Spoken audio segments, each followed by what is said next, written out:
Welcome to Sunshine Stories. Please like and subscribe to our channel to hear read-alouds every day. Today our book is Arthur's Lost Puppy by Marc Brown.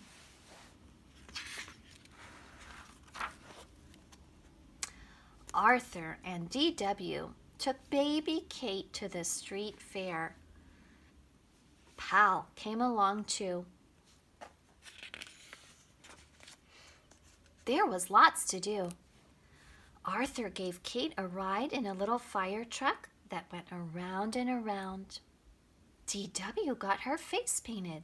"Look, Kate," she said, "I'm a cat." But Kate was looking at something else. Suddenly, Kate began to cry. "Are you hungry?" asked Arthur. "Here's your bottle." But Kate did not want her bottle. "Wah, wah, wah," she cried. "Do you have a wet diaper?" asked D.W. But Kate's diaper was dry. And still she cried, "Wah, wah, wah." Arthur lifted the baby from her stroller. He rocked her in his arms. He tickled her tummy. He made funny faces. But still she cried, "Wah, wah, wah." "Kate loves ice cream," said Arthur. "Run to the store, D.W., and get her a cone." D.W. tied Pal's leash to a bench and went into the store. A clown with balloons walked by.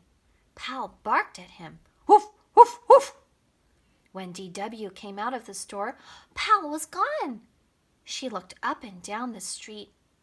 "That dog is trouble," she cried, and she ran to tell Arthur. "Oh, no!" cried Arthur. "Why would Pal run away?" "Maybe he's mad at you," said D.W. "You yelled at him today for chewing your slippers." Arthur said nothing. He just looked very sad. But Kate had a lot to say. "Wah, wah, wah," she cried. Then Arthur said, "D.W., take Kate home. Maybe she needs a doctor. And I need to find Pal." He began calling, "Here, Pal! Here, Pal!"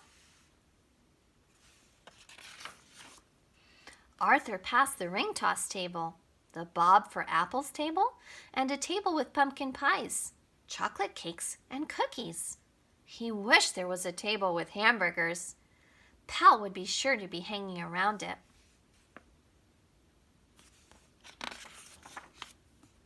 "Have you seen a lost puppy?"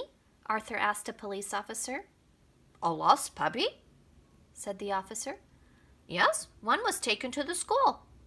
"Oh, thank you," said Arthur, and he ran to the school. But the lost puppy was not Pal. Arthur sadly walked home.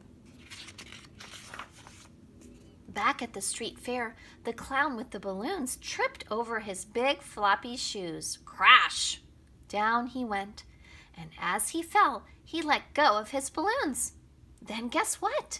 A little brown puppy jumped up and grabbed the balloon strings with his teeth. The balloons rose higher and higher, over the roofs, over the trees. Up, up, up they went, and so did Pal. "Look!" someone shouted. "A flying puppy!" Then suddenly, bang, pop, bang! The balloons hit a tall tree. One by one they burst. Pal floated slowly down. When he got home, he still had one beautiful red balloon. And one was all he needed to make baby Kate very happy. The end.